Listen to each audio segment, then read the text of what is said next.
सदा से सभ्यता का गढ़ था, वो आज भी विश्व का नेता है। ये है नया भारत जो वसुधैव कुटुंबकम का प्रणेता है। हर गांव और शहर से जुड़े हैं प्रगति के तार, यहाँ तेज है सबके विकास की रफ्तार। आज यंग इंडिया के हाथ में है विश्व क्रांति की मशाल। यही तो है नया भारत, सुनहरा अमृत काल।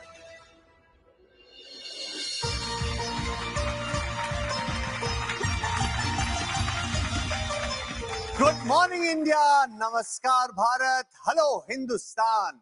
स्वागत है आपका एक ऐसे भारत में जहां हो रही है हर चीज आसान।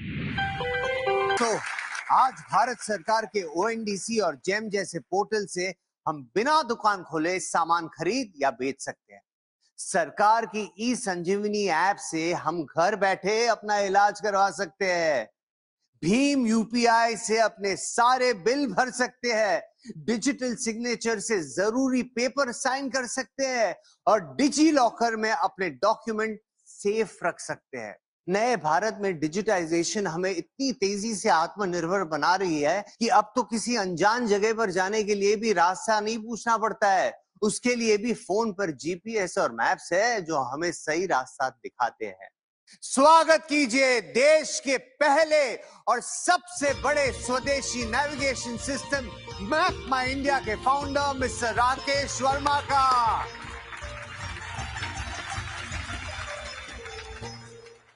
आप में से शायद बहुत कम लोगों को ये बात पता होगी कि दुनिया में पहली बार डिजिटल नेविगेशन टेक्नोलॉजी भारत में ही शुरू हुई। मेक इन इंडिया की सफलता का ये एक बेहतरीन एग्जाम्पल है जिसे सेट करने वाले मिस्टर राकेश वर्मा आज मेरे साथ बैठे हैं। तो राकेश जी, मैप में इंडिया की जर्नी कैसे शुरुआत हुई और आप ये काम कब से करने लगे थे? 95 में डिजिटल मैप शायद मोस्ट ऑफ द लोगों ने सुना भी नहीं होगा। ये आइडिया लेके हम चल पड़े। जब 10 साल बाद हमारा मैप इस स्टेज में आ गया कि मुझे लगा कि ये पैशन अब बिजनेस में बन सकता है। हमने एक मैप माई इंडिया नेविगेटर प्रोडक्ट जिसको पोर्टेबल नेविगेशन डिवाइस कहते थे, पीएनडी 5 इंच का 7 इंच का, वो हमने निकाला और that was the first product जो हिंदुस्तान में नेविगेशन आया रियल सेंस में। हर गाड़ी में, अगर कोई भी गाड़ी आप ले लें, उस गाड़ी में जो नेविगेशन आता है, आपको पता हो या न पता हो, वो मैप माई इंडिया का ही नेविगेशन चलता है। लेकिन फोन पर हम अब जाकर every day it is coming out as a number 1 app. इतना बड़ा चीज अचीव हुआ है।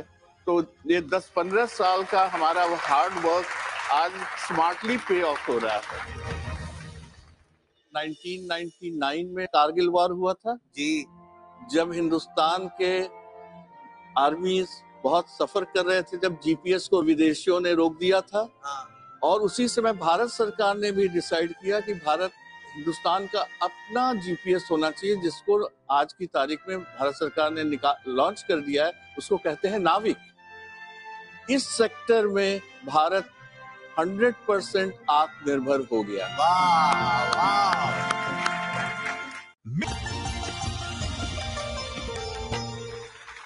सर, तो ये पिछले 10 सालों से जो डिजिटल रेवोल्यूशन जो चल रहा है, उससे मैप माई इंडिया को क्या फायदा हुआ है? मैप माई इंडिया के जो एप्स है या मैप माई इंडिया की जो सर्विसेज हैं, ये तो डिजिटल फॉर्मेट में ही है ना जी। ये सारी चीजें एक इकोसिस्टम में होती हैं और एक का फायदा दूसरे को होता है, तीसरे को होता है, end of the day consumers को होता है। सबको याद होगा 1999 में शायद कारगिल वॉर हुआ था जी।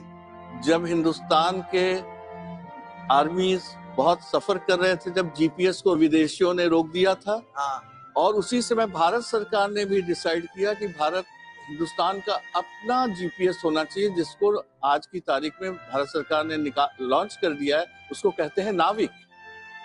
नाविक इसरो से, मैप माई इंडिया से ये अब दोनों जुड़ गया है और दोनों के बीच में एमओयू भी है। इस सेक्टर में भारत 100% आत्मनिर्भर हो गया। वाह वाह, बढ़िया। मैं आप सबको बताना चाहूंगा कि 2021 में मैप माई इंडिया यानी राकेश जी को आत्मनिर्भर अवार्ड से नवाजा गया है। आपका ऐप दूसरे जो इंटरनेशनल नेविगेशन एप्स है उसे किस तरह से अलग है? आजकल बड़े शहरों में या अदरवाइज भी ये फ्लाईओवर्स बहुत बने हुए जी हैं।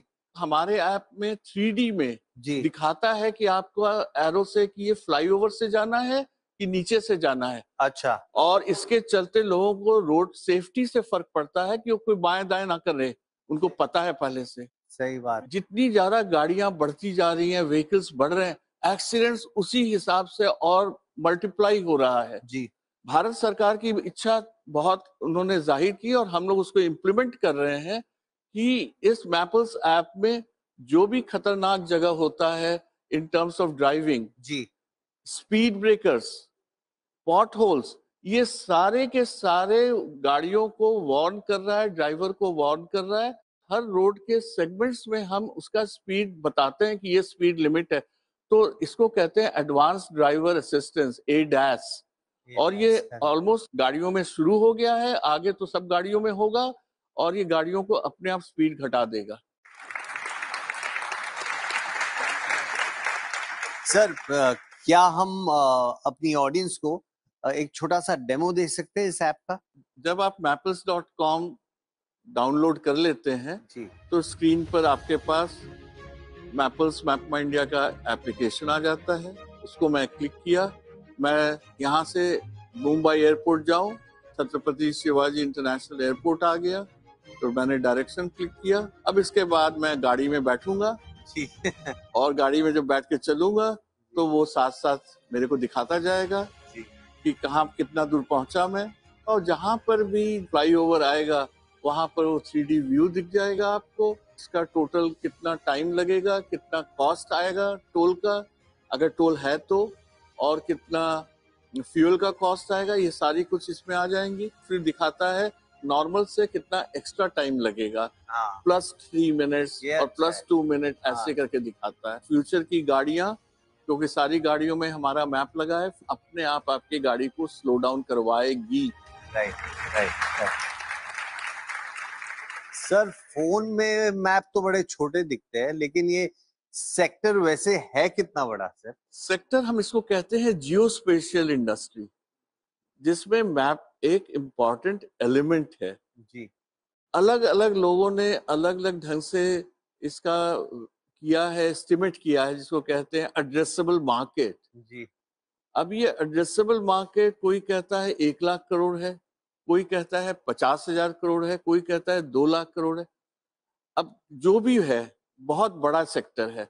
मैप माई इंडिया को इस मुकाम तक पहुंचाने में कितने लोगों का सहयोग रहा है और गवर्नमेंट इसमें किस तरह से कंट्रीब्यूट कर पाई है? इस मुकाम में पहुंचने तक भारत सरकार का भी बहुत बड़ा योगदान रहा है। जी 2021 में फरवरी में जब भारत सरकार ने archaic policies of the Britishers, अंग्रेजों का, जी उस पॉलिसीज को उन्होंने एक स्ट्रोक में खत्म कर दिया और कहा कि हिंदुस्तानी कंपनीज फ्रीली जाके मैपिंग करे, उन पर किसी तरह की रुकावट नहीं है। वाह। उसके बिना हम इस मुकाम पर नहीं पहुंच सकते थे।